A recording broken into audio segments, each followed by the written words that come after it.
کیا آپ جانتے ہیں کہ آپ کے پیٹ میں چھپی ہوئی ایک چھوٹی سی انفلامیشن آپ کی پوری زندگی بدل سکتی ہے؟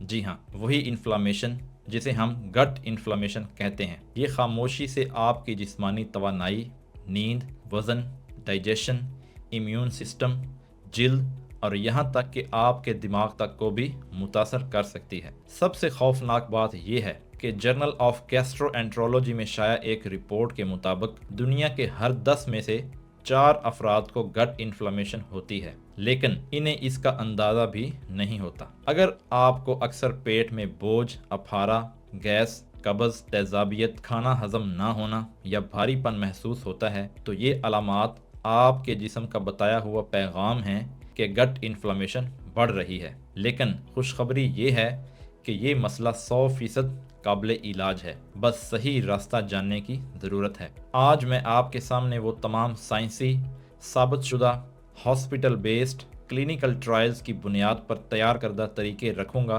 جن سے گٹ انفلامیشن کم ہوتی ہے، گٹ ہیلتھ بہتر ہوتی ہے اور پیٹ کے مسائل ختم ہوتے ہیں۔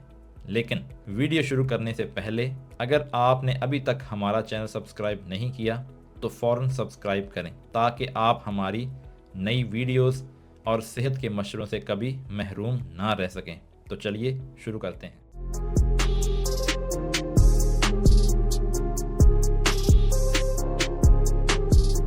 سب سے پہلے یہ سمجھتے ہیں کہ گٹ انفلامیشن ہوتی کیوں ہے۔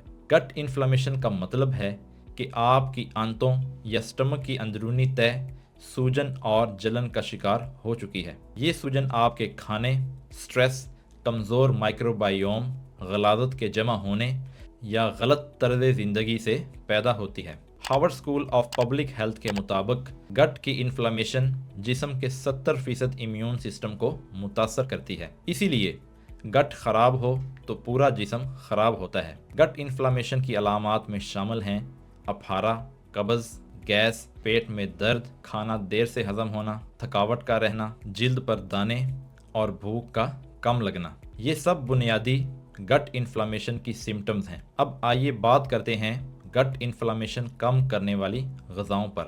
جرنل آف نیوٹریشن میڈیسن میں شائع ایک کلینیکل ٹرائل میں پایا گیا کہ چند مخصوص غذائیں 14 دن میں گٹ کی انفلامیشن کم کر دیتی ہیں۔ ان میں شامل ہیں دہی، کیونکہ دہی اچھے بیکٹیریا کو بڑھاتی ہے اور برے بیکٹیریا کو کم کرتی ہے۔ جاپان کے ایک ہاسپٹل میں کیے گئے 2 ہفتوں کے ٹرائل میں دہی کھانے والے مریضوں میں انفلامیشن کے مارکرز 29% تک کم ہوئے۔ دوسرے نمبر پر ہے ہلدی۔ ہلدی میں پایا جاتا ہے کرکومن۔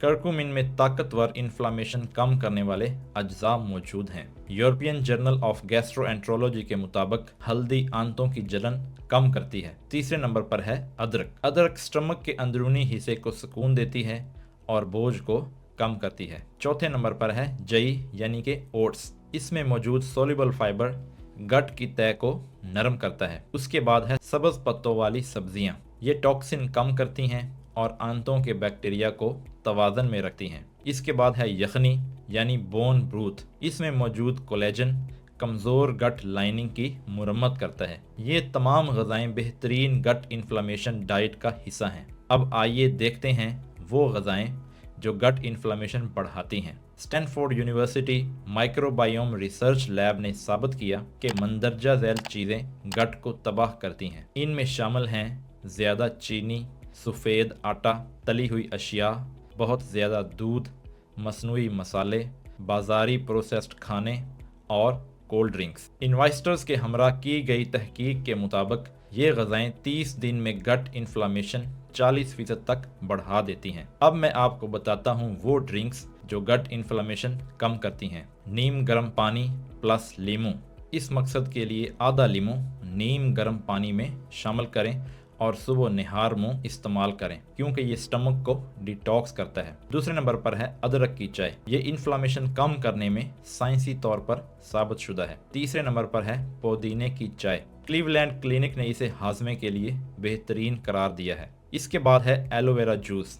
ایلو ویرا جوس آنتوں کی جلن کو کم کرتا ہے۔ اب آئیے قبض کے فوری علاج پر بات کرتے ہیں کیونکہ قبض گٹ انفلامیشن کی ماں ہے۔ قبض نہ صرف ہاضمہ خراب کرتی ہے